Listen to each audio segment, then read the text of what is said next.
네, 오늘도 쉽게 배우는 교회사 이야기 또 함께 아리따운 우리 청년부의 마스코트 우리 두 자매와 함께 진행을 합니다.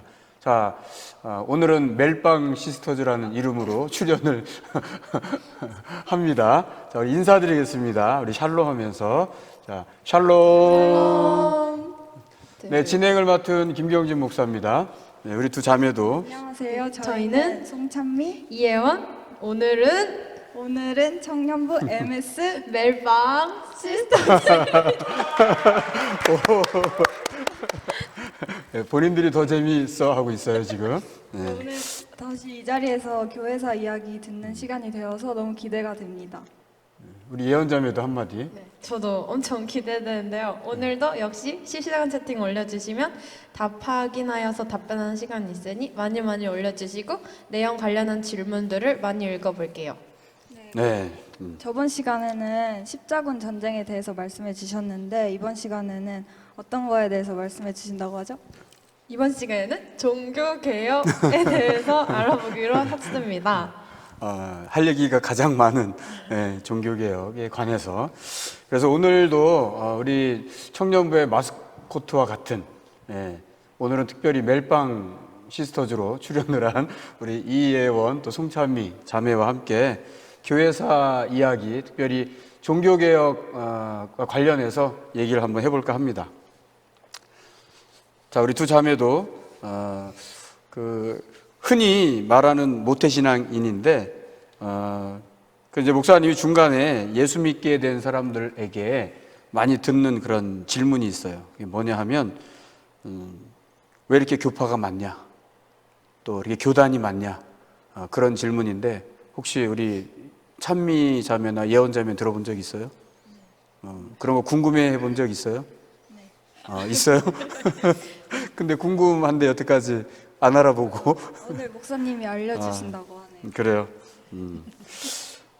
오늘 이어서 또 다음 시간까지 종교개혁 이 시대에 있었던 사실 내용이 많기 때문에 오늘 하루에 다 할 수가 없어요. 근데 또 이거는 중요한 부분이라 좀 더 다뤄야 될 것 같아서 이번 주 그러니까 목요일까지 또 이어서 오늘은 1탄, 목요일은 2탄 그렇게 진행하도록 하겠습니다. 자, 그럼 우리 본격적으로 또 종교개혁 시대 속으로 들어가 볼까요?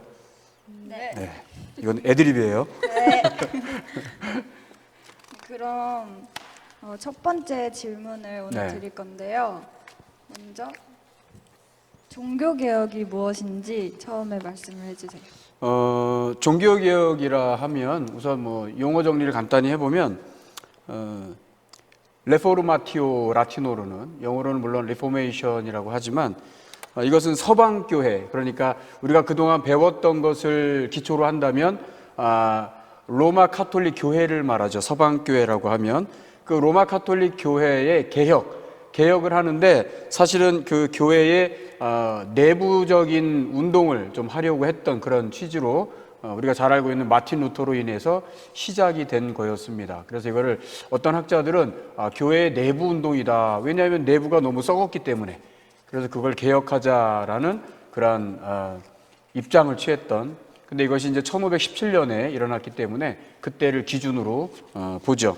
그래서 정확히는 1517년 10월 31일 당시 카톨릭의 사제였던 마틴 루터가 서방교회가 가지고 있었던 여러 가지 문제들 가운데 하나였던 그 교황을 중심으로 모든 것이 돌아가는 그 당시의 유럽 상황이었거든요. 그래서 서방교회가 특별히 또 강조했던 면죄부에 관련된 문제, 또 지난 시간에 카톨릭의 태동에 대해서 한번 다뤄볼 때 이야기했던 연옥에 대한 교리, 그 다음에 교황권의 수익권, 뭐 이런 문제들, 그리고 여러 가지 이제 공로 사상이 이제 발달하게 되는데 고행을 해야 마치 구원을 얻을 수 있는 것처럼 이제 이런 부분들을 이렇게 짚어볼 때 이것은 성경에 나오지 않는다. 성경에 위배되는 내용이다. 그래서 루터가 이제 때가 되어서 아까 말했던 1517년에 이러이러한 부분들은 굉장히 좀 문제가 있다라고 해서 약 95개조로 정리를 해요. 그래서 흔히 우리가 말하는 95개조 반박문이라고 하는데 이것으로부터 시작을 하게 된 것이 종교개혁입니다. 오늘날 우리가 그렇게 배우죠. 근데 본래는 이것이 로마 가톨릭 교회를 뒤집어 엎고 또는 반교회적으로 혁명을 위해서, 개혁을 위해서 의도하고 시작한 것은 아니에요.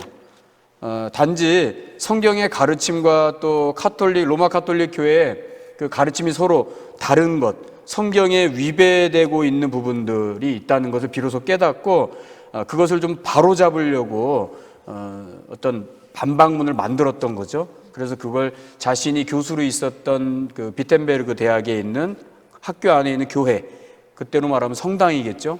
거기 이제 문에 이렇게 뭐라 그럴까요? 게시를 한 거죠. 그 당시에는 내가 어떤 부분에 대해서 할 얘기가 있다 그러면 자필로 써서 교회 문에다가, 지금 저 영화에 나오는 장면인데 저렇게 내가 할 말이 있다라는 것을 표시하는 거예요. 그래서 교회 문 앞에다가 저렇게 못질을 하는 거죠. 그래서 이 95개 반박문도 이러이러한 부분이 문제가 있으니까 한번 나랑 공개 토론을 해보자라고 루터가 저렇게 교회 문에다가 못으로 박아놨던 거죠. 그래서 이제 이 사건으로 인하여서 이제 시작이 된 거죠. 그런데 이 종교개혁을 하면서 루터가 주장한 것이 있어요. 루터가 주장한 것이 세 가지 있는데 아마 우리 성광교회 많은 성도님들은 다 아실 겁니다. 루터가 이 왼편에 보면 세 가지 나오죠. 오직 성경에서 라틴어로 솔라 스크립투라, 또 오직 은혜, 솔라 그라시아, 그 다음에 오직 믿음, 솔라 피데, 이렇게 이제 주장을 하게 되거든요.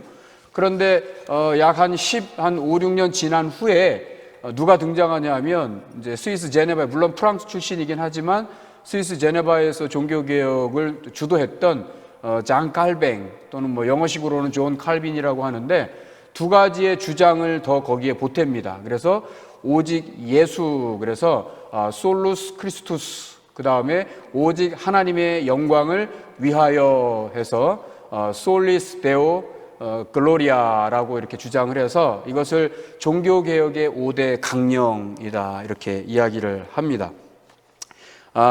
근데 이 루터가 이 종교개혁을 처음에 의도하진 않았지만 어쨌든 결과적으로는 종교개혁에 이제 불씨를 지피게 된 그러한 상황으로 치닫게 된 거죠. 그런데 이제 루터가 종교개혁을 하면서 지금 주장했던 요 세 가지 핵심 주장 이외에 또 이야기했던 것은, 이건 이제 성경에 나오는 부분들을 교리적으로 정리한 것인데, 가장 중요한 것은 지금 여기 나오는 것처럼 만인 제사장 교리를 주장을 합니다. 만인 제사장. 그래서 예수 안에서 구원을 얻은 하나님의 자녀된 하나님의 백성들은 누구나 다 예수 그리스도를 만날 수 있는, 마치 구약 시대의 제사장이 하나님을 만나려고 지성소로 들어갔던 것처럼 이제는 예수 믿는 일반 성도들도 하나님을 만날 수 있다. 그래서 만인 제사장 교리를 이야기를 합니다. 그런데 오늘날 우리 특히 침례교회에서는 전신자의 제사장이라고 이야기를 합니다. 왜냐하면 그 당시 중세 유럽은 교회가 로마 캐톨릭 하나밖에 없었기 때문에 그때는 모든 로마 제국에 속한 사람들이면 다 교인이라고 생각을 해서 그때는 만인이라고 할 때는 이것이 통하는 이야기였지만, 지금 오늘날 현대에는 굉장히 많은 종교들이 많죠. 이단 사이비들까지 해서. 그렇기 때문에 전신자라고 할 때는 예수 믿는 사람들만을 가리키는 그런 의미가 들어가 있다고 볼 수 있습니다. 그래서 오늘날 우리 침례교인들은, 특별히 저 만인제사장은 루터가 이야기했지만 저걸 굳이 이야기한다면 저 용어보다는 전신자의 제사장직 교리라고 이렇게 바꿔 말하는 것이 더 옳다라고 그렇게 생각을 하고요. 그리고 이신칭의 교리를 이야기를 했습니다. 사제였을 때 루터 자신도 굉장히 많은 고민을 하게 됩니다. 자신의 구원에 대해서, 또 자신이 죄를 짓는 것에 대해서 번민하게 되죠. 그러다 나중에 깨닫게 됩니다. 그래서 로마서 1장 17절에 있는 말씀처럼 하박국 2장 4절에도 나오는 말씀인데, 믿음으로 말미암아 이제 의롭게 된다는 것을 알게 되죠. 그래서 믿음으로 말미암아 의롭다, 칭함을 받는다라는 이신칭의, 또는 저것을 믿음으로 말미암아 의를 얻는다라는 의미로서 이신득의라고 이렇게 또 칭하기도 하죠. 그래서 이런 내용들을 담고 있는 것이 종교개혁의 어떤 핵심이다, 그렇게 이야기할 수 있습니다. 네. 그런 루터가 주장했던 세 가지 주장과 또 교리들도 만나봤는데, 네. 다음 질문을 언니가 해주세요. 언니가? 그러면 네, 정교 언니가 합니다. 네. 언니인 제가 네. 종교 개혁이 일어나게 된 이유가 무엇인지 너무너무 궁금해요. 그렇죠. 이거 많이 궁금하죠. 종교개혁이 왜 일어나게 됐느냐. 그동안 우리가 배워왔던 교회사 벌써 많은 횟수를 거듭해오면서 별로 인기는 없지만 그래도 꾸준히 관심을 갖고 듣는 분들이 계셔주셔서 너무나 감사한데 그동안 들어오셨으면 아마 대충 감이 오실 겁니다. 이 종교개혁이 일어나게 된 원인, 이유, 배경이라고 하면 그 당시에 사회 모든 전반에 걸쳐서 모든 것을 장악하고 있었던 로마 카톨릭의 어떤 그런 부조리, 이런 부패, 이런 것 때문에 생겨난 건데요. 크게 네 가지로 이렇게 줄여서 정리해서 이야기를 해볼 수 있습니다. 첫 번째는 도덕적인 요인이 있어요. 도덕적인 요인. 그 다음에 두 번째는 지적인 요인이 있습니다. 지적인 요인. 그리고 세 번째는 또 사회적인 요인이 있습니다. 그리고 네 번째는 종교적인 요인이 있습니다. 그래서 먼저 말씀드리면 도덕적인 요인은 지금 말씀드린 대로 로마 캐톨릭 교회, 즉 서방 교회가 많은 도덕적인 문제를 가지고 있게 돼요. 예를 들면 교회가 구원을 위해서 돈을 받고 면죄부를 파는 장사를 하면서도 이것은 성경에 나오지 않는 내용인데 교황이 자신의 그 교황권을 유지하기 위한 또는 정치 세력과의 야합을 통해서 경제적인 이익을 얻는데 그것을 합리화시키는데 많은 부조리를 저지르게 됩니다.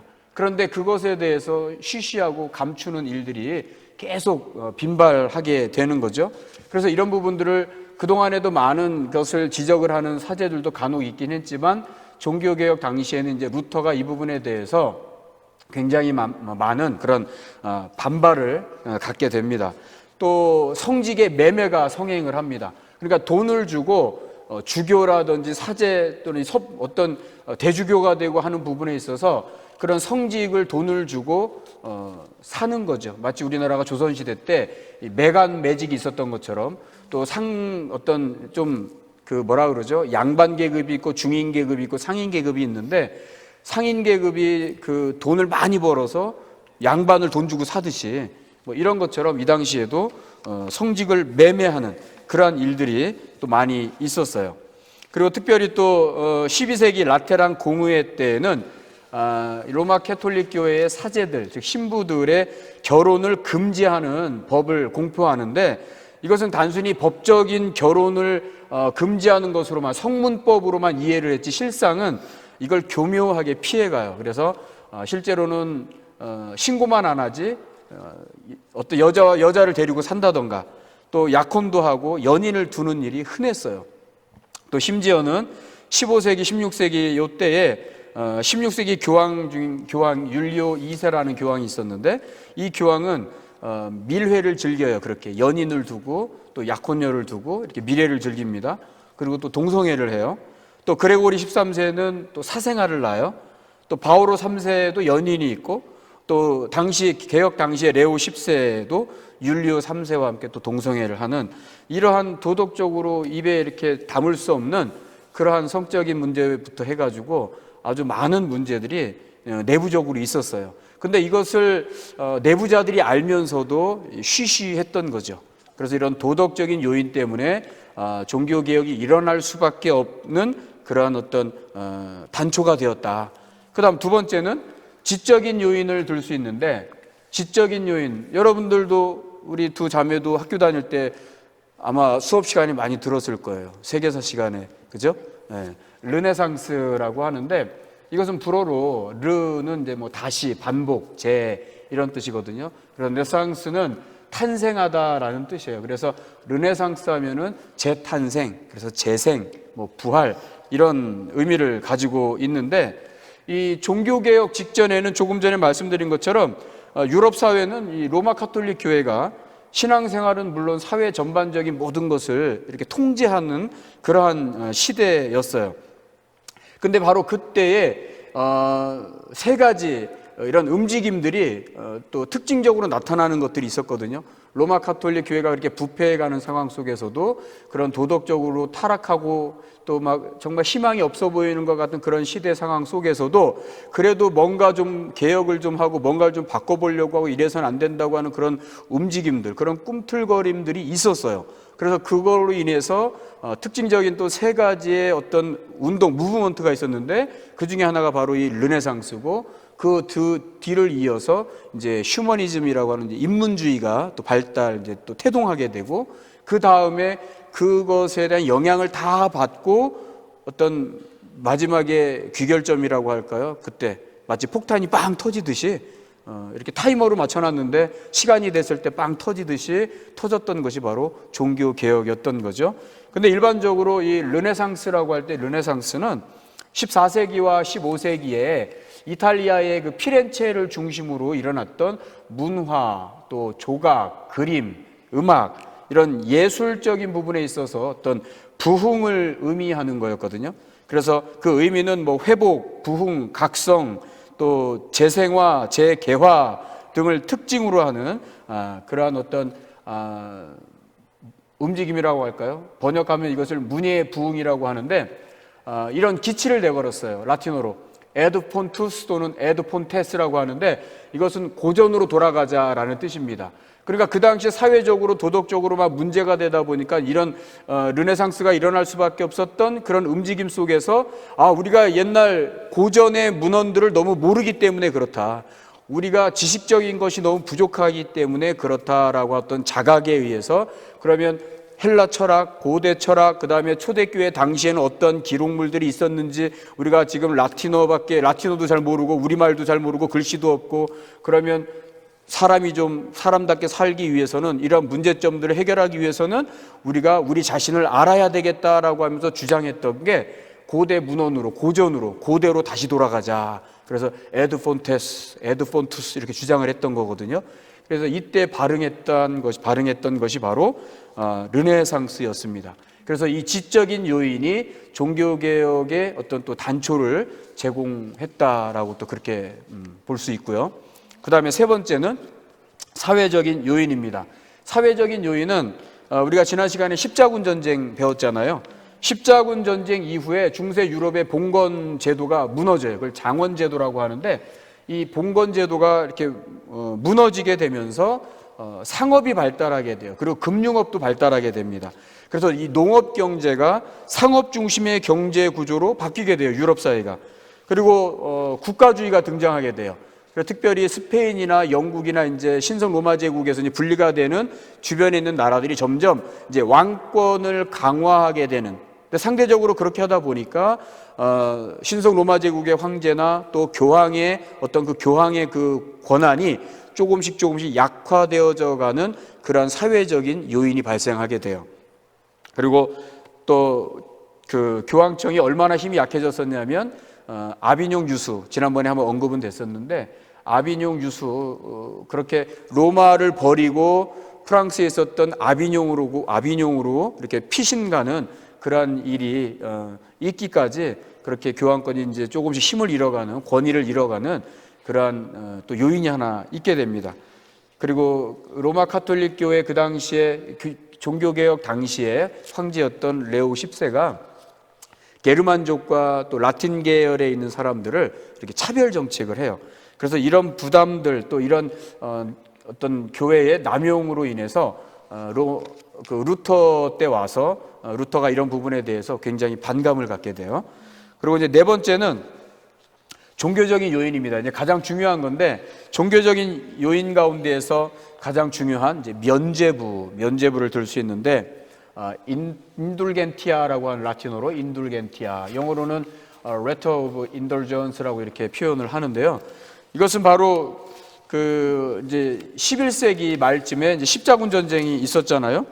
근데 이게 로마 가톨릭 교회에서 아주 대대적으로 그렇게 했던 일 가운데 하나입니다. 근데 이 면죄부에 관련된 것은 11세기 말쯤 십자군 전쟁 때 어찌 보면 그때 요거의 원시적인 모습이 있었다라고 보면 돼요. 그 당시에 우르바노스 교황 2세가 이슬람권에 의해서 예루살렘이 빼앗겼을 때 성지를 탈환하기 위해서 무슨 군대를 모은다 그랬죠? 십자군을 모았다 그랬죠?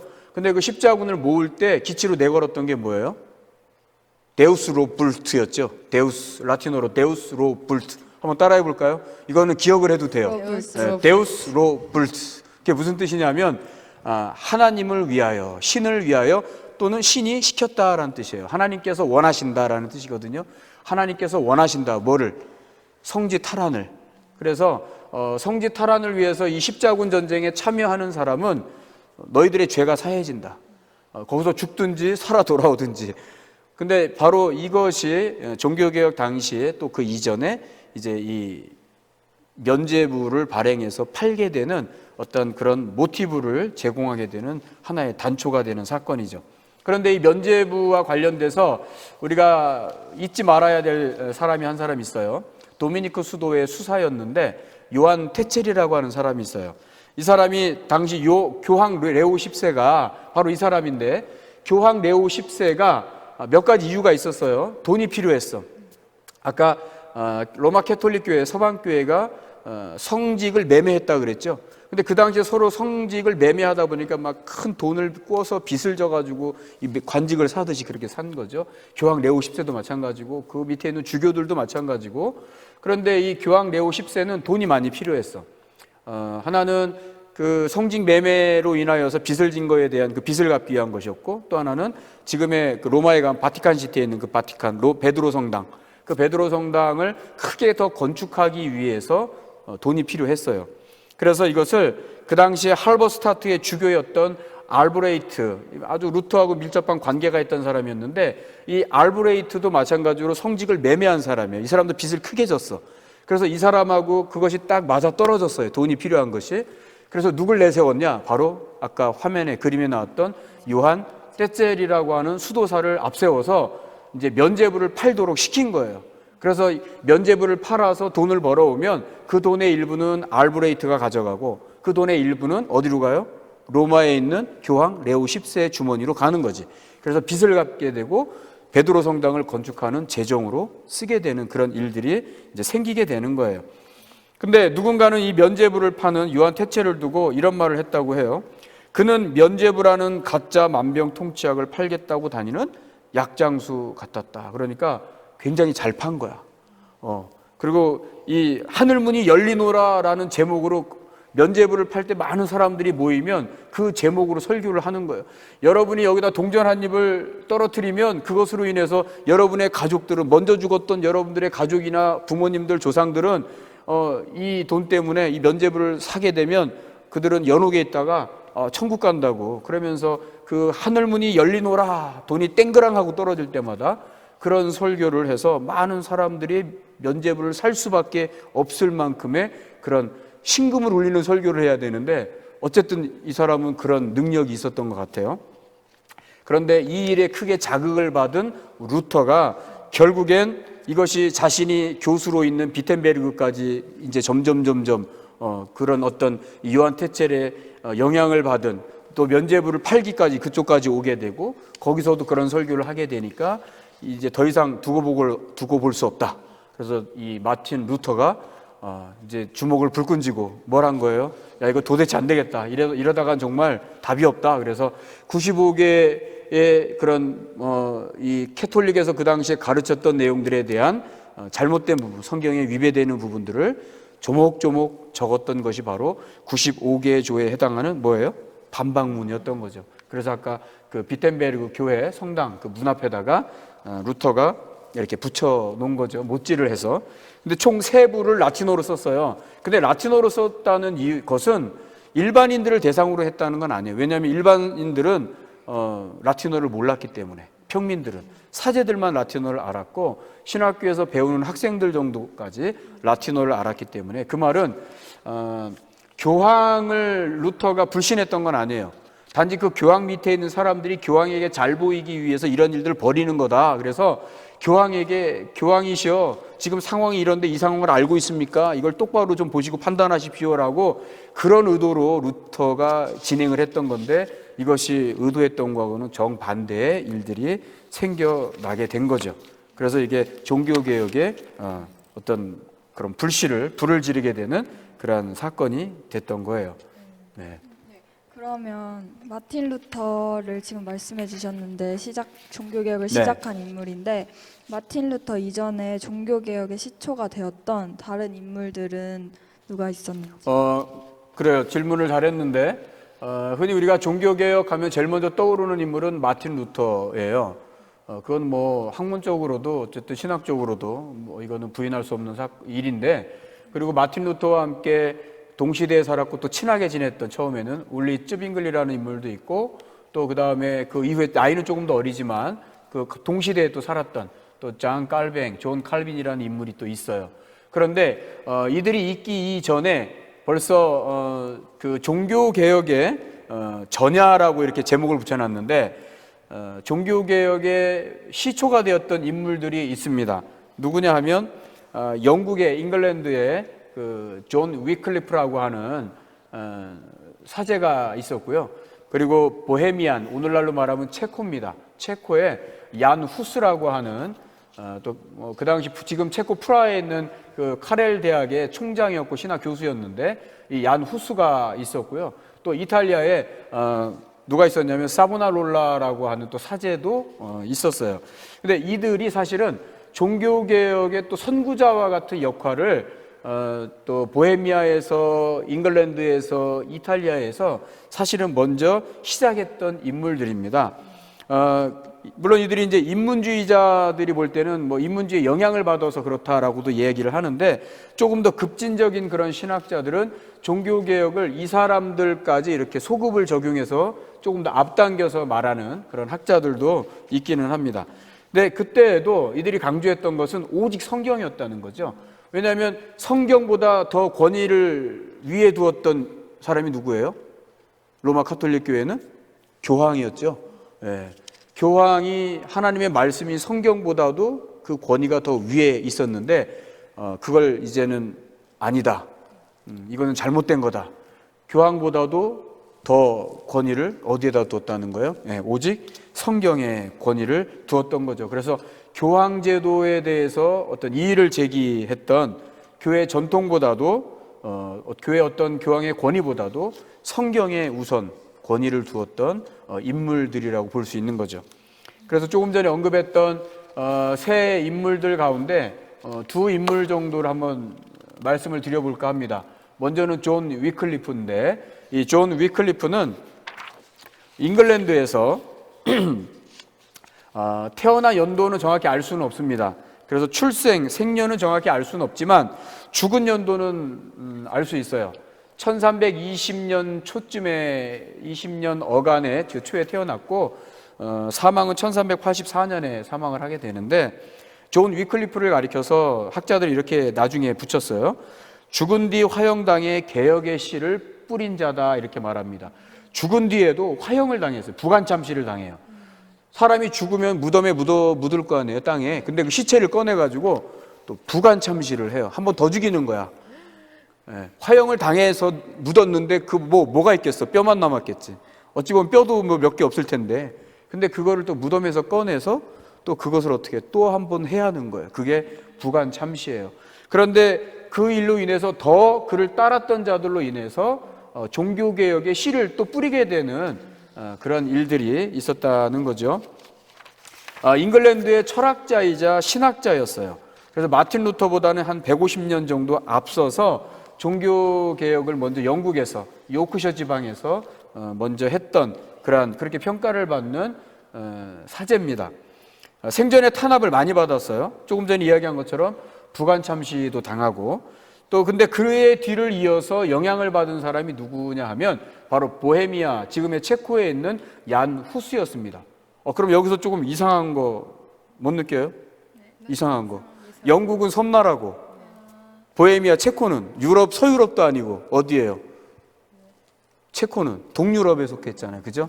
동유럽. 그러면 동유럽에서 영국으로 가려면 프랑스 해안가까지, 노르망디 그쪽 해안까지 와가지고 거기서 영국으로 도보 해협을 건너서 영국으로 가야 되는데, 그렇게 먼 거리를 그 당시에 다 이유가 있죠.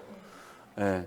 그 당시에 영국 국왕이 리처드 2세였는데 이 리처드 2세 영국 국왕의 부인이 안나 이름이. 근데 이 안나가 바로 보헤미아 왕국의 공주예요. 그러니까 이 보헤미아 왕국의 공주였던 안나가 리처드 왕에게 시집을 올 때 어떻게 해요? 옛날 우리나라 조선시대도 시집을 오면 양반끼리 서로 결혼할 때 시집을 오면 내가 양반집 교수야. 그러면 내가 이제 양반 신랑이 될 사람이고 신부야. 그러면 이제 신부가 올 때 뭘 갖고 와? 예물도 갖고 오고, 양반집 딸이면 종을 데리고 와. 자기를 수종드는 몸종을 부잣집에 따라서 세도가인지 아닌지에 따라서 뭐 적게는 2, 3에서 많게는 5, 6, 7명도 데리고 오거든. 그것처럼 보헤미아 공주였던 이 안나가 리처드 왕에게 시집 올 때 보헤미안 사람들이 많이 따라와. 따라왔는데 누구의 영향을 받는 거예요, 그들이? 존 위클리프의 영향을 받는 거야. 그래서 그 존 위클리프의 영향을 받았고, 존 위클리프가 죽고 나서도 그 영향을 받았던 사람들이 보헤미아로 왕래를 해요, 안 해요? 하는 거지. 그래서 왕래를 하면서 그게 나중에 누구에게까지 영향을 미친 거예요? 나중에 얀 후스에게까지 영향을 미치게 됩니다. 그리고 특히 존 위클리프는 영어 성경으로 번역하는 작업을 해요. 물론 그때는 인쇄술이 발달하지 않았어요.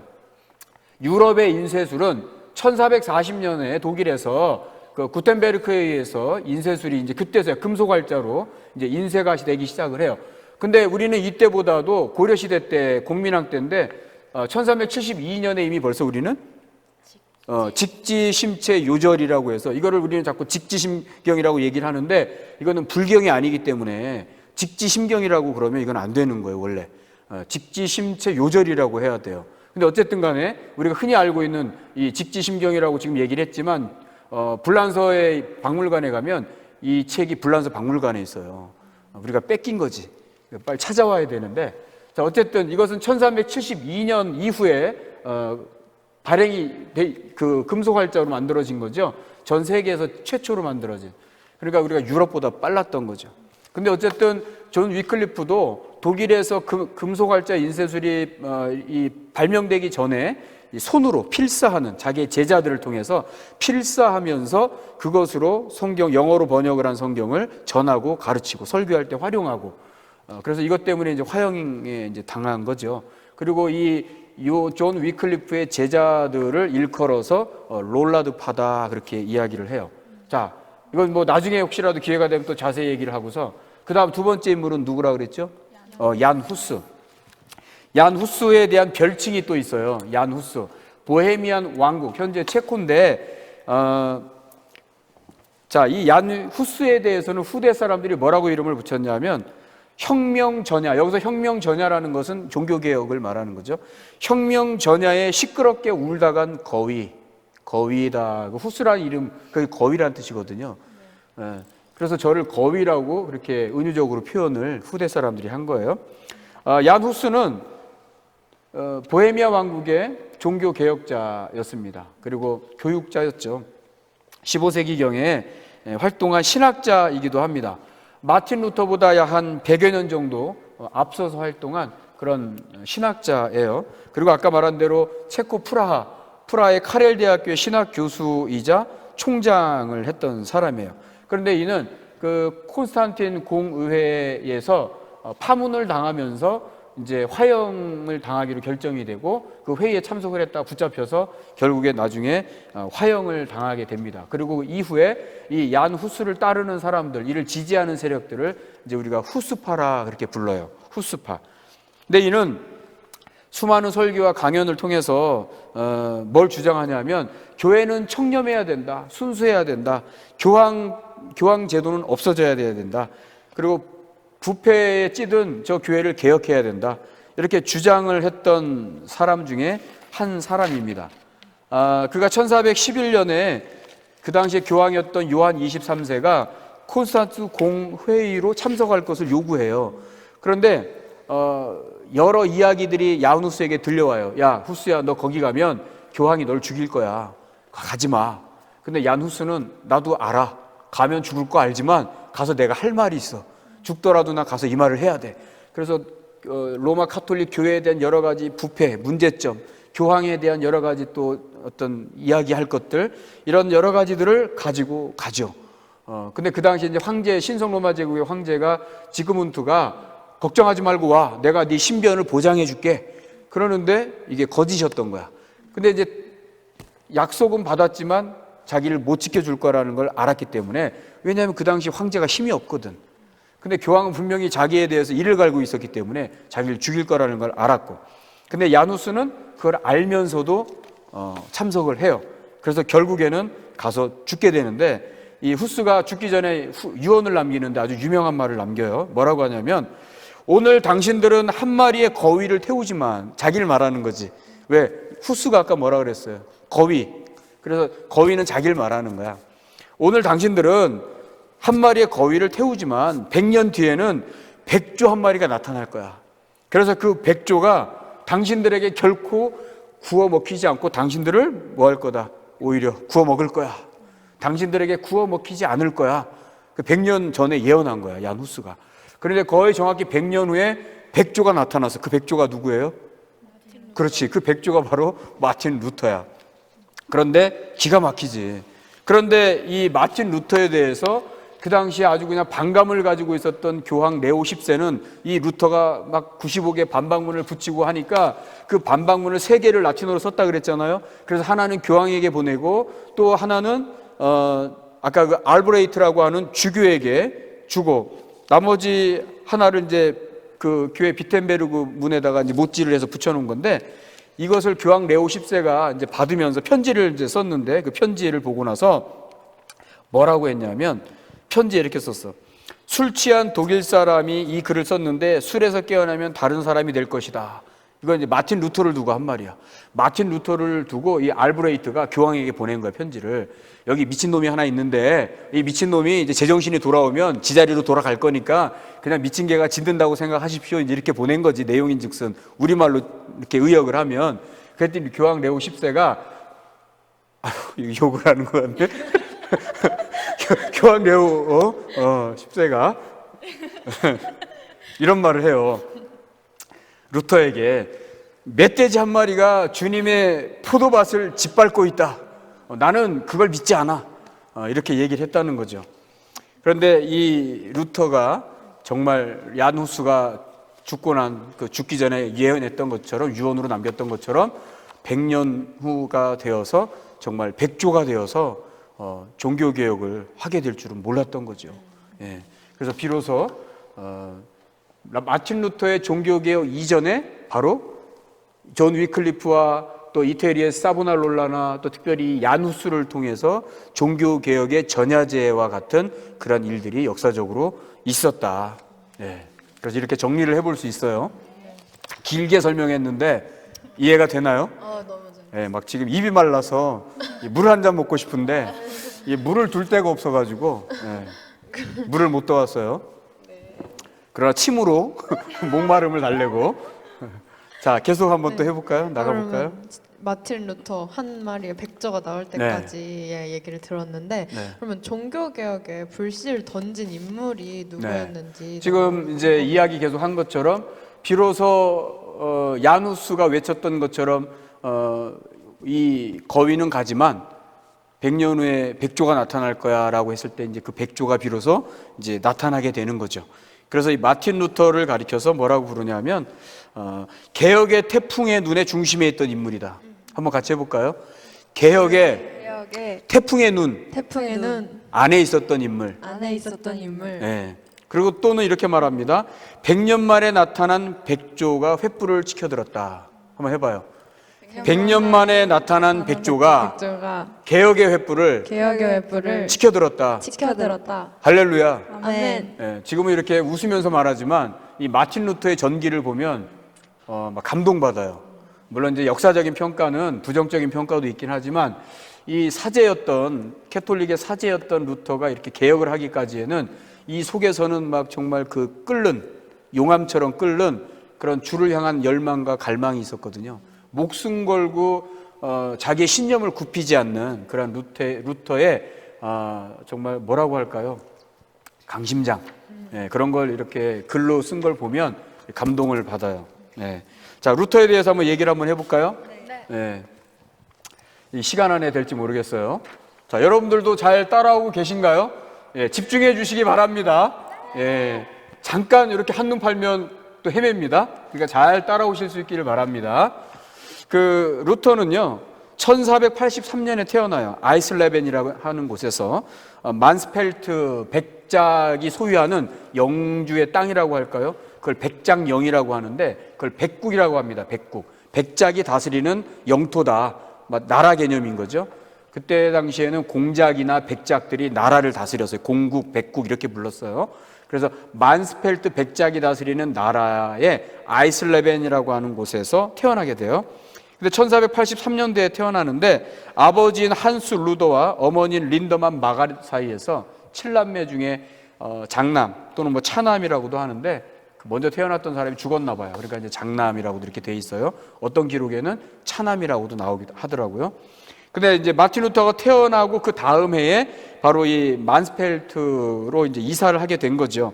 원래는 그 아버지 한스 루더는 그 튜링겐 지역에서 농사를 짓는 집안의 아들이었어요. 그런데 이제 만스펠트로 이사를 하게 되면서 이제 광공업에 손을 대요. 광산업에. 그래서 돈을 많이 벌어요. 돈을 많이 벌어서 자기는 비록 농사에 종사했고 광산업에 종사했지만 이제 부를 많이 쌓아서 자기 아들만큼은 공부를 많이 시켜서 법조인을 만들고 싶어해. 그게 한스 루더 아버지의 꿈이에요. 그래서 이 돈이 좀 생기니까 교육을 제대로 받을 수 있는 곳으로 이 루터를 이렇게 유학 보내는 거죠. 그래서 이 루터가 좋은 교육을 받는 환경에서 교육을 받게 되면서 벌써 14세, 15세, 16세에 라틴어를 다 통달하게 되는 거죠. 그 당시에 라틴어는 사실은 지금도 그렇지만 라틴어는 문헌으로만 텍스트 문자로만 남아있지 우리가 사용하는 링구스틱 이 구어로는 지금 없거든요.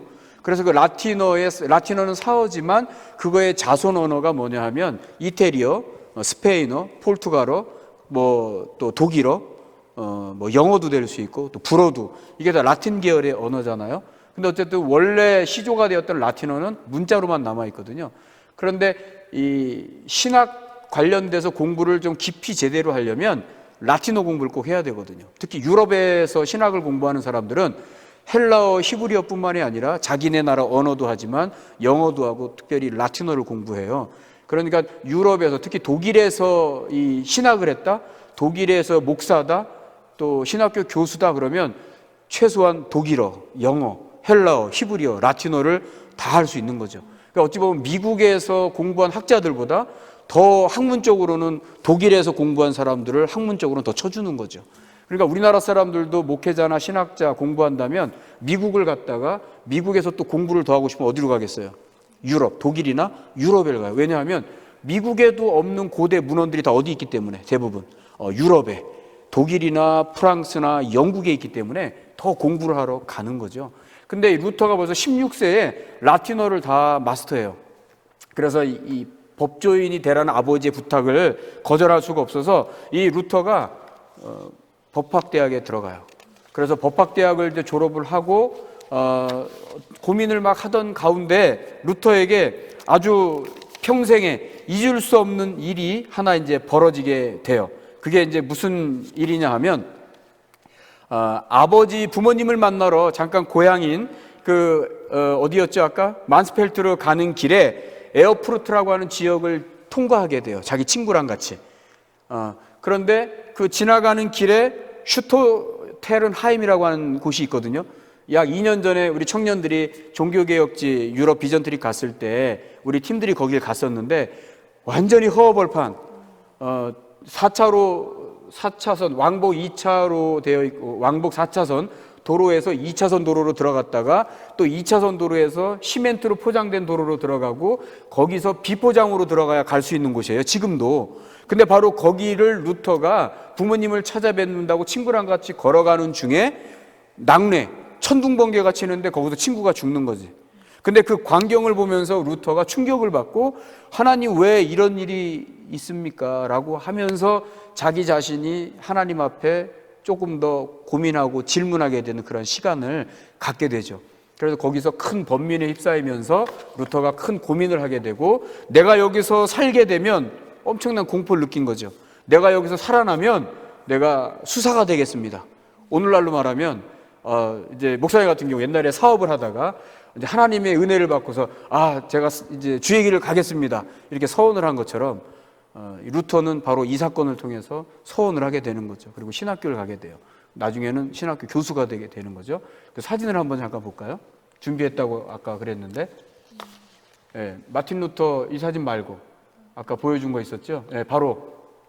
이게 바로 그 슈토 테른하임, 부모님을 만나러 가는 길에 친구랑 같이 가다 친구가 이 벼락에 맞아 죽고 마틴 루터는 살아있는데 자신도 죽을까봐 여기서 이제 서원을 하게 되는 거죠. 그래서 여기 이제 그 루터의 돌이라고 해서 저렇게 이제 만들어 놓은 게 있는데, 저기 이제 뭐라고 써 있냐 하면, 왜요? 네. 그 독일어로 지금 써 있거든요. 독일어로 써 있는데, 그때가 언제냐면 1505년 7월 2일이었다고 이제 기록을 그렇게 돌에다가 이제 세워 놓은 겁니다. 써서, 새겨서. 그래서, Juli 15 또는 Hilfud Sankt Anna, Ich will ein Mensch werden, Ektringia Lox. 이렇게 돼 있거든요. 이 뜻은 성 안나여 도우소서, 그러면 수도사가 되겠습니다 라는 뜻이에요. 그리고 튜링겐 지역에서 빛이 나오다 이렇게 해놓은 거거든요. 근데 이 길을 가는 게 굉장히 멀더라고요. 지금 오늘날 가봐도. 바로 이 사건을 통해서 루터가 하나님 앞에 또 이렇게 쓰임받는 사제로서, 그리고 결국에는 이제 종교개혁에 불씨를 대는 그러한 인물이 되었던 거죠. 그리고 이어서 아까 잠깐 이야기했던 그 95개조의 반박문이 있잖아요. 95개조의 반박문이 있는데, 이거의 핵심은요 뭐냐 하면, 이거의 핵심은 회개에 대한 내용입니다. 회개에 대한 내용인데, 마태복음 4장 17절에 있는 예수 그리스도께서 회개하라 회개하라 이렇게 말씀하신 것, 이것을 반박문 1조에다가 넣게 됩니다. 반박문 1조에다가. 그리고 회개하라는 말씀을 사제에 의한 고해성사로 이게 이루어져서는 안 된다. 반드시 누구를 통해라. 우리가 카톨릭의 교리에는 뭐가 있어요? 고해성사가 있죠. 그러면 하나님과 우리 사이에 죄를 해결하는 데 역할을 누가 한다는 거예요? 신부가 한다는 거지. 신부가. 그런데 이것이 잘못됐다는 거지. 회개는 누구에게 해요, 우리가? 예수님께 직접 하잖아요. 근데 그걸 누가 중간에서? 사람인 사제가. 근데 이것은 잘못됐다. 그걸 지금 1조에 넣었다는 거예요. 그래서 회개하라는 말씀을 사제에 한 게 아니라 직접 해야 된다. 그걸 또 2조에다가 또 넣게 돼요. 근데 이것은 면죄부를 사는 행위로는 죄의 문제가 해결되지 않는 것을 강조하기 위해서. 왜? 루터가 95개 반박문을 결과적으로 쓰게 된데 가장 큰 동기부여가 됐던 것은 면죄부 사건이었거든요. 그래서 그걸 통해서 이젠 내가 도저히 못 참겠다, 이것은 내가 짚고 넘어가야 되겠다라고 해서 죄와 관련해서 95개의 반박문의 내용을, 전체적인 내용을 정리해서 쓴 거예요. 그래서 이 95개조를 다 일일이 열거할 수는 없지만 이것을 잘 정리를 해놨어요. 우리나라 신학자 중에 서울신학대 교수였던 정병식 교수가 95개조의 반박문을 연구해서 크게 8개의 카테고리로 그렇게 나누어서 정리를 좀 했는데, 제가 그것을 좀 인용을 했습니다. 그래서 간단하게 설명을 드려보고 마치도록 오늘은 그렇게 하겠습니다. 먼저 1조부터 4조를 이렇게 구분했어요. 1조부터 4조. 내용은 성도, 신자, 믿는 자, 신자의 삶이 회개의 삶이라고 명시를 했어요. 1조부터 4조까지는. 그리고 95개조의 반박문을 관통하는 핵심 주제가 바로 뭐예요? 회개의 삶이다. 그래서 아까 95개조 전체의 내용은 뭐에 맞춰져 있다? 회개에 맞춰져 있다. 여러분들도 그렇게 이해를 하시면 됩니다. 루터가 썼던 95개조 전체 반박문의 큰 내용은, 핵심은 뭐다? 회개다. 이걸 라틴어로 회개의 핵심을 우리가 숨마라고 하거든요. 숨마. 영어로는 코아. 그걸 라틴어로 숨마라고 하는데, 95개조의 핵심, 코아. 이 숨마는 바로 리펜트다. 회개다 이 말이죠. 자, 그리고 두 번째는 5조에서 7조인데, 5조에서 7조의 내용은 죄에 대한 교황의 권한이 없다. 그러니까 죄를 사할 수 있는 권한이 교황에게는 없다는 거예요. 죄를 용서하는 권한은 오직 누구에게 있다? 오직 주 예수 그리스도께, 오직 하나님께 있다. 그것이 5조와 7조까지 전체의 내용이에요. 다음 세 번째, 8조부터 29조인데요. 8조부터 29조는 교황이 사죄할 수 있는 범위는 연옥에 있는 죽은 자들에게 미칠 수 없다는 점을 밝히고 있어요. 그러니까 여기서 무슨 얘기를 해요? 이제 연옥, 퍼가토리라고 하는데 연옥설을 퍼가토리. 연옥은 마치 사람이 내가 죽었는데 믿다가 교회는 다녔지만 그 당시는 모두가 다 어쨌든 교인이었으니까 제국 국교였으니까. 근데 죽었는데 저 사람이 신앙생활을 제대로 못한 것 같대. 본인도 죽기 전에 내가 신앙생활을 제대로 했는지 말았는지 그러고 죽은 거지. 그런데 후대에 가족들이나 또는 자손들이 볼 때 천국에 가야 될 것 같은데 그럼 잠시 어디 있다고 가르쳤다고요? 연옥에 있다고 가르쳤다 그랬죠. 그런데 교황이 사죄할 수 있는 이 죄의 범위가 연옥에 있는 자들에게는 미칠 수 없다. 그걸 반박하는 내용. 그래서 생전에 충분히 속죄하지 못한 자의 영혼은 영혼에 간다는 교리를 갖고 있는데 연옥에서 부족한 공로를 채워야지만 어디에 갈 수 있다? 천국에 갈 수 있다라고 봤다. 그런데 루터도 처음에는 연옥 교리에 대해서 부정을 하진 않아요. 근데 나중에 언제 부정하냐면 1530년 그때 가서 완전히 연옥 교리를 부정하게 돼요. 그러니까 그 전까지는 이 개혁 당시에도 루터에게는 연옥에 대한 교리가 희미하게 남아 있다는 거지. 그러나 어쨌든 이것에 대해서 사할 수 있는 권한이 교황에게는 있다 없다? 없다라고 강조했다는 거예요. 그게 29조까지의 내용이고 30조에서 55조까지의 내용도 있는데 이것은 면죄부를 통한 고해성사의 행위는 아무 의미 없다. 그리고 면죄부는 형벌을 없애줄 수 없다. 그리고 그 대신에 참된 뉘우침이 있으면 된다. 그리고 루터가 36조에서 이런 말을 해요. 진정으로 회개하는 그리스도인은 면죄부 없이도 죄와 벌로부터 완전한 사함을 받을 수 있다. 36조에서. 그리고 또 43조에서 뭐라고 하냐면 면죄부는 필요가 없다. 차라리 그럴 바에는 가난한 자를 돕는 일이 면죄부를 사는 것보다 오히려 선한 행동이다. 그렇게 이야기를 해요. 그리고 다섯 번째는 56조부터 68조까지인데요. 여기 우리가 처음 들어보는 그런 교리가 나와요. 로마 카톨릭 교리에는 뭐가 있냐면 교회의 보물 이론이라는 게 있어요. 교회의 보물 알죠? 금은 보석 같은 교회의 보물 이론이 있다는 거예요. 저도 이걸 보면서 처음 알았어. 그게 뭐냐면 당시 로마 카톨릭 교회가 예수 그리스도의 십자가 공로와 성인들이 쌓아 올린 공적을 뭐라고 불렀냐면 교회의 보물. 그래서 이 교회의 보물 이 교리로 인해서 우리가 천주교에서는 세례해 줄 때 뭘 줘요? 그 사람에게 한번 물어봐서 처음에 난 질문. 세례명을 주잖아. 그 사람처럼 너도 그렇게 살아라. 바로 여기서 비롯된 거예요. 그래서 교황은 이 공적들을 가지고 성도들의 죄를 사할 권세를 가졌다라고 그렇게 주장을 했기 때문에 루터는 이 죄사함의 권세는 오직 누구의 것이다? 하나님의 것이다 라고 반박을 해요. 그래서 이 교회의 보물, 우리의 공로가 얼마나 미천해요. 우리가 구원함을 얻어서 은혜로 받는 거잖아요. 하나님의 자녀가 돼서 이 땅에서 수고하며 살아가는 것은 다 누구의 은혜고 누구의 공로예요? 하나님의 은혜, 예수 그리스도의 공로죠. 오직 교회의 보물은 예수 그리스도의 공로, 그의 은혜, 그의 복음이죠. 그죠? 이거를 루터가 강조한 거예요. 그래서 교회의 보물은 오직 하나님이 주신 뭐밖에 없다?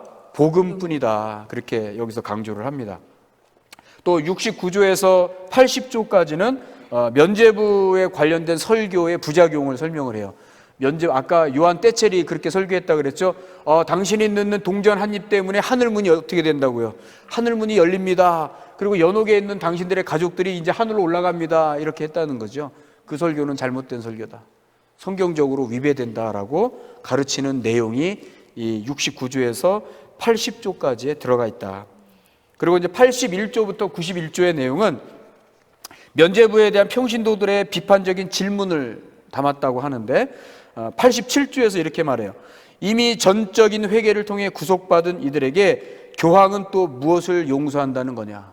그러니까 일반 평신도들이 이렇게 반문을 했다는 거지. 이제 루터로 인해서 이제 문제 인식을 하게 된 후부터는 이제 우리가 오직 의인은 믿음으로 말미암아 그렇게 된다고 했는데 예수 믿음으로 우리는 구원함을 받은 자들인데 또 무슨 면죄부가 필요가 있느냐. 그거에 대해서 답해봐라. 이렇게 질문을 평신도들이 한 것을 루터가 대필해서 그 내용을 정리해서 81조부터 91조에 넣었다.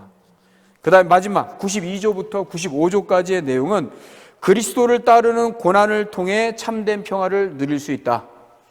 그래서 95조에서 이렇게 말해요. 신자는 평화에 대한 잘못된 확신이 아니라 많은 고난을 통해 천국에 갈 수 있다. 그런데 이 고난은 누구와 함께하는?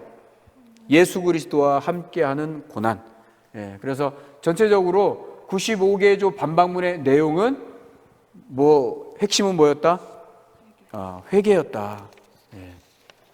자, 이렇게 해서 대략 루터와 관련되어서 종교개혁의 그 기원과 또 배경 이유에 대해서 또 종교개혁에 불씨를 당겼던 마틴 루터에 관련해서 오늘 좀 이렇게 살펴봤습니다. 목사님 근데 그 한 분이 정효선 성도님께서 질문을 권사님께서 주셨는데 권사님께서 질문을 주셨는데 저희도 생각해본 질문 중에 하나인데 네. 왜 종교개혁보다 교회개혁이 더 맞는 것 같다고 댓글을 달아주셨는데 그거는 사실은 이것을 다음 주에 답을 드리려고 했던 질문이긴 한데 그래요. 지금 질문이 들어왔으니까 지금 짧게 답변을 드리면 종교개혁이라고 할 때는 그 당시를 생각을 해야 돼요. 그 당시에 종교라고 하면 유럽 사회에서 또 로마 캐톨릭이 국교가 됐을 때는 그 당시 종교는 뭐밖에 없었어요? 로마 캐톨릭 하나밖에 없었죠. 그래서 그 당시에는요 사실은 교회개혁이라고 불렀어요. 이 루터도 그렇지만 특별히 존 칼빈이 1536년에 기독교 강요를 저술하면서 존 칼빈이 어떻게 강조하냐면 이것은 교회개혁이다 그렇게 말해요. 종교라는 말을 안 썼어요. 교회라는 말을 썼지. 근데 오늘날 왜 종교개혁이라고 하느냐? 특별히 우리나라는 이거 한글로 번역이 됐는데 우리나라의 신학자들이 일제시대 때 물론 미국에서도 공부했지만 그 일제시대 때 일본의 신학교가 굉장히 좋은 신학교가 있었어요. 1900년대 초에. 그래서 똑똑한 사람들이 특히 목회자들이 유학을 갈 때 미국으로 못 가니까 어디로 갔어요? 일본으로 갔어요. 일본으로. 그래서 일본의 신학교에서 공부를 하면서 그 당시에 유럽에서 공부했던 또 일본 신학자들을 통해서 배웠는데 일본 신학자들이 일본어로 번역을 할 때 교회개혁을 말할 때 뭐로 번역을 한 거예요? 한자로? 종교개혁이라고 번역을 했어요. 그래서 그 종교개혁이라고 하는 단어를 우리나라도 그대로 지금까지 바꾸지 못하고 어떻게 하고 있어요 지금? 계속 종교개혁이라고 쓰고 있는 거예요. 물론 당시로 보면 종교개혁도 맞는 말 같고 교회개혁도 맞는 말 같지만 교회개혁이 더 맞는 말이에요. 오늘날 봐도 종교개혁이라는 말보다는 교회개혁이라고 해야 맞는 말이에요. 그래서 저는 개인적인 사견이기도 하지만 실은 이 칼빈주의에 있는 칼빈을 연구하는 학자들이나 학회나 또 한국 이 종교개혁 이 종교개혁과 관련된 연구를 하는 학회가 또 있거든요. 거기서 요즘 많이 주장하는 것은 뭐냐면 종교개혁이라는 말을 사용하면 안 된다. 오늘날 우리 개신교는 뭐라고 해야 된다? 교회개혁이라는 말을 사용해야 된다라는 것을 지금 주장하고 가르치기 시작을 했어요. 그래서 저는 여기에 전적으로 동의하고 우리 개신교인들, 특별히 우리 침례교인들도 종교개혁이라는 말보다는 교회개혁이라는 말을 사용해야 된다라고 저는 이 연사 강력하게 주장하는 바입니다. 네. 그리고 한마디 더 덧붙이면 시간은 많이 갔지만 이 교회개혁은요 반쪽짜리 개혁입니다. 초대교회, 신약교회, 사도행전적인 교회 그 교회 본 모습으로 돌아가려면 지금 전통교회는요 카톨릭교회로 인하여서 한 축이 없어졌거든요. 근데 이 당시에 교회개혁을 통해서 루터와 칼빈과 쯔빙글리와 또 다른 그 이후의 인물들을 통해서 교회개혁이 이루어졌지만 많은 교파와 교단들이 생겨났지만 지금까지도 개혁이 안 된 부분이 있거든요. 근데 많은 교회가 오늘날 소그룹 활동을 하죠. 소그룹 활동. 초대교회는 지역교회로도 모였지만 가정에서 소그룹으로도 모였거든요. 근데 국교가 되면서 소그룹을 다 없애버렸어요. 근데 이것이 19세기, 20세기 초까지 와서도 이걸 회복을 못합니다. 그러니까 이 교회개혁은 흔히 종교개혁이라고 하는 이 교회개혁은요 반쪽짜리 개혁입니다. 그래서 오늘날 완전히 교회개혁을 초대교회와 같이 이루려면 여러분 우리가 하고 있는 지금 가정사역, 소그룹 사역 하는 것처럼 그렇게 이 두 축이 같이 활발하게 움직여 가야 건강한 교회, 마치 초대교회와 같은 신약교회의 모습을 재현할 수 있다. 이것이 온전한 교회 개혁이다라고 그렇게 말씀드리고 싶습니다. 네, 이상입니다. 오늘 여기까지 하고요. 다음번 목요일 날에 이어서 또 존 칼빈과 울리 쯔빙글리와 그 이후의 인물들과 이제 영국에서도 개혁이 있거든요. 그것을 또 이야기할 수 있도록 그렇게 하겠습니다. 그러면 이제 우리 침례교회사로 넘어갈 수 있습니다. 자, 오늘은 여기까지 하고 마치도록 하겠습니다. 자, 지금까지 김경진 목사였습니다. 성관계 MS 송찬미 이혜원이었습니다. 감사합니다.